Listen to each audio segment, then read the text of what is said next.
रविवार दिनांक 1 मार्च 2026 रोजी धुळे शहरात मराठा सेवा संघाच्या भव्य राष्ट्रीय वधूवर मेळावा आयोजित करण्यात आला आहे। हा मेळावा मराठा सेवा संघ धुळे व राष्ट्रीय मराठा सेवा संघाच्या वधूवर सूचक व सामुदायिक विवाह कक्षाच्या संयुक्त विद्यमाने होत आहे। धुळ्यातील स्टेशन रोडवरील हिरेभवन येथे या मेळाव्याची जय्यत तयारी पूर्ण झाली आहे। उत्तर महाराष्ट्रासह नाशिक, पुणे, मुंबई, छत्रपती संभाजीनगर तसेच सुरत, बेंगलोर, इंदोर, बऱ्हाणपूर आणि देशातील विविध राज्यातून नाव नोंदणी झाली आहे। साधारणतः 1800 पेक्षा अधिक उपवर मुलामुलींची सविस्तर माहिती उपलब्ध करून देण्यात आली आहे।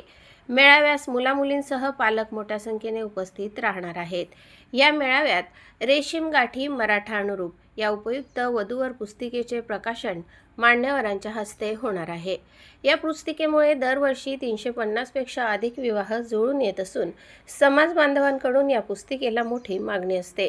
साधारणतः 10 ते 15 हजार समाज बांधव वर्षभर या पुस्तिकेचा उपयोग करतात। कार्यक्रमाच्या अध्यक्षस्थानी मराठा सेवा संघाचे राष्ट्रीय अध्यक्ष कामाजी पवार साहेब असतील। उद्घाटक म्हणून राज्य महासचिव चंद्रशेखर शिकरे साहेब उपस्थित राहणार आहेत। यावेळी खासदार, आमदार, माजी मंत्री, प्रख्यात विधिज्ञ, ॲडव्होकेट उज्ज्वल निकम, वरिष्ठ प्रशासकीय अधिकारी, उद्योजक व लोकप्रतिनिधींची प्रमुख उपस्थिती लाभणार आहे। समाज बांधवांच्या मागणीनुसार यावर्षीही विवाहातील अनिष्ट व खर्चिक प्रथांविरोधात विविध ठराव मांडण्यात येणार आहेत। प्री वेडिंग, संगीत मेहंदी, आहेर, डीजे, आतिषबाजी, अन्नाची नासाडी यासारख्या प्रथांना आळा घालण्याचा निर्धार या ठरावांमधून केला जाणार आहे। यावेळी वधूवर पालकांची भूमिका या विषयावर प्रख्यात विचारवंत गंगाधर बनबरे यांचे व्याख्यान होणार आहे। घटस्फोटाचे वाढते प्रमाण लक्षात घेता 50 वर्ष पूर्ण झालेल्या आदर्श दाम्पत्याचा सत्कार देखील करण्यात येणार आहे। बाहेरगावाहून येणाऱ्या सर्व पाहुण्यांसाठी भोजनाची उत्तम व्यवस्था करण्यात आली असून उपवर मुलामुलींसह पालकांनी मोठ्या संख्येने उपस्थित राहून या सुवर्ण संधीचा लाभ घ्यावा असे आवाहन आयोजकांनी केले आहे। लोकांना वाटतं की या पद्धतीने आमचं नाव आपलं एक वेगळं दूषण दिसतं। प्री वेडिंग असेल या काहीतरी वेगळ्या माध्यमातून मोठ्या मोठ्या गोष्टी करत असतात। मग त्यांना आपण काम मदत करावं, ज्याला हौसला बोल नसतं शेवटी सर्वसामान्य माणसं आहे माझ्याकडे झालं तर मी आणि काय होतं आता नवीन वैद्यक पद्धतीचं वेळेचं बंधन पाळत नाही।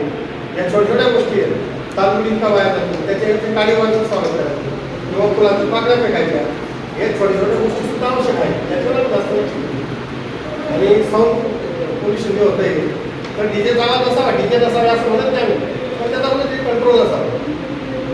समाजामध्ये जी ज्येष्ठ प्रकार म्हणजे तुमच्या पद्धत असते समाजामध्ये एखादी वर्ग जर एखाद्या मोठा शिक्षित असला तुम्हाला नोकरीला असला तर त्याचे खूप मोठ्या प्रमाणात पैसा मागतात।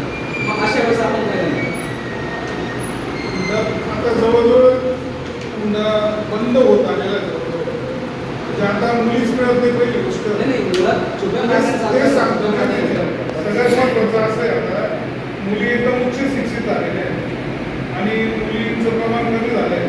त्याच्यामुळे ही प्रथा जवळजवळ आता 99% हुंडा ही प्रथा बंद होण्यात आली। फक्त मुलगी मिळणं हे महत्त्वाचं झालेलं आहे आजकाल।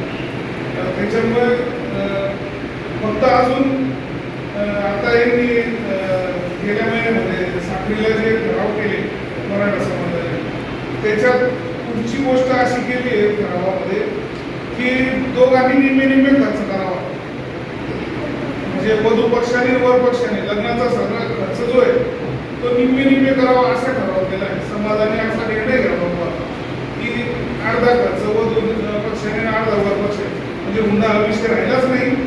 हुंडा देणं घेणं एकदम कधीपासून आता लोक विरोध करत आहेत, पण जर समजा शक्य झालं तर मुलीकडे लग्न असतं शक्य असणार मुलीकडे ऐवजी मुलाकडच्या निम्मे भाग उचलावा अशी आता प्रथा सुरू होण्यासाठी प्रयत्न चालू आहेत।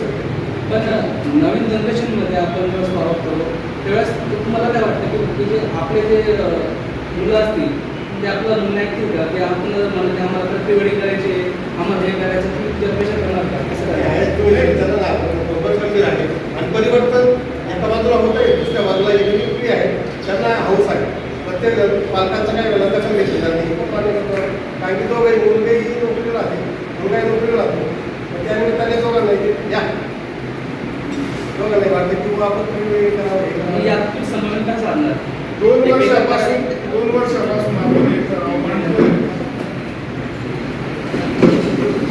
साधारणतः 2 वर्षापासून हे ठराव पूर्ण महाराष्ट्रभर आपले जात आहेत.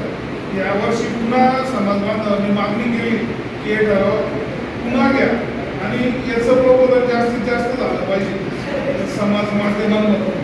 म्हणजे आज बोलवण्याचं कारण असं आहे की तुम्ही परवा या तिथं आणि हे सगळे ठराव समाजाने मांडले.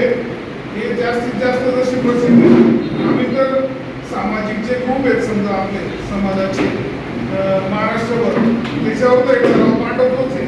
त्याचं अभिनंदन होत आहे. त्याच्यानुसार काही विवाह होतात सुद्धा आहेत. म्हणजे 2 वर्षात आम्हाला अनेक फोन आले, अनेक गावाहून आले. म्हणजे महाराष्ट्रात जिथं जिथं ठराव केले आपले की धुळे जिल्ह्याने असा ठराव केला तर त्याचं संपूर्ण महाराष्ट्राने स्वागत केलं. फोन आले, कॉल्स आले आणि त्याच्यानुसार काही गोष्टी सुरू पण झाल्या. आणि प्री वेडिंगच्या बाबतीत तुम्ही म्हणता तसं अगदी आता मोठा होण्याचे काही लोक आहेत, मुलं आहेत, मुली आहेत, ते ऐकणार नाही समजा.